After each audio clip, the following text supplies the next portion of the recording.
Hi guys, good morning po. Ito na naman po tayo, bumalik po na naman ako mag-voice over. Ganun, ngayon po kasi may ganap. Dito po ako ngayon sa school ng mga bata at sinamahan ko po yung kapatid ko dahil po may meeting po sila doon sa pangalawa niyang anak.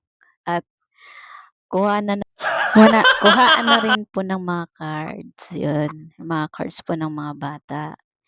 At ayun po, ito po kami sa labas, ante-ante lang po. Ito ngayon punta po kami ayun sisilip po kami sa kapatid ko po. Ayan po sila, nagme-meeting na po sila doon sa school po ng pangalawa niyang anak, yung grade 1 po. Lalaki po yun. Dito po yun sa labas lang po. Lalaro lang po kami. At ayun, antay-antay lang po kasi siguro mga isang oras po yung meeting dyan ng kapatid ko po. Antay-antay lang po kami kasi mamaya alis din naman po kami after ng meeting niya. So, saya lang na yung mga bata kasi maglalaro sila. Dami din naman bata dito naglalaro. May mga kalaro din po sila. Ayan, yan lang po guys.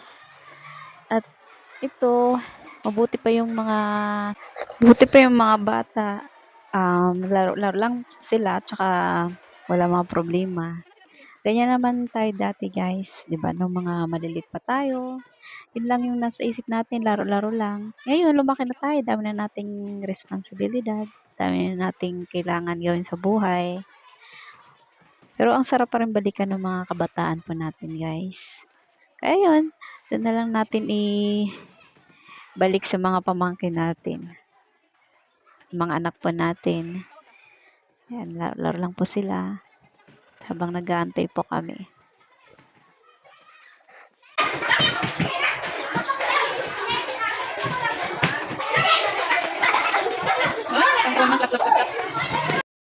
Kaya naman po, mag-isa po ako. Ayan, pagbigyan nyo na ako guys. Papakute-cute lang muna ako dyan. Hindi naman cute. Ayan, nagbibideo-video lang po ako. Ayan, pagbigyan nyo na. Yun lang naman yung stress reliever ko. Nabubulol pa ako guys. Stress reliever ko yung mag-video-video, TikTok, mag-reels. Kaya, ayan. Wala po tayong anak. Kaya, ayan. Binubuwas ko na lang po yung oras ko sa mga pamangkin ko. Ayan. Lahat naman mga pamangkin ko, mga love ko. Yung iba hindi ko lang po nabibisita kasi busy na po tayo ngayon. Ayan. Kimata At ito na guys, yung pinakahintay ng mga bata. Nagyaya po sila mag-Jollibee daw po kami. Ayan. Pero papalibre lang naman ako dyan sa sister ko. Ayan, sama-sama lang. Ayan, nakapila na ako. Ayan, gutom na yung mga bata. At ayan, nakasimangot na yung isang baby girl dyan. Gutom na daw siya. Kawawa naman. Nangahampas na kasi inaasar ng tita.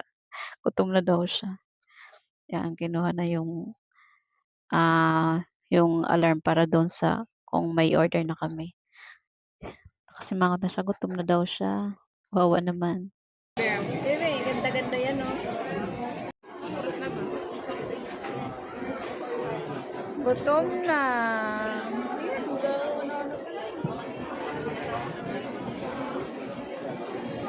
Gutom na yung mga bata. Nagrereklamo sana sila. Sabi kasi ng cashier, magantay lang daw kami hanggang ng isang oras kasi ang daming ng tao. Sabado kasi ngayon pala. Ang daming nakapila. Kanina, ang dami yan dyan nakapila. Ngayon, tsaka may party pala kaya ganun ang tagal. Ayan, inuuna din nila yung mga, syempre, yung mga nauna sa aming pumila. At ayan na nga, nakakain na po kami guys. Kain po tayo. Salamat po sa panonood. Hanggang po sa susunod po na aking mga mini vlogs. Salamat po. Lagi po kayo nanonood po. Thank you guys. God bless po sa ating lahat. Happy weekend.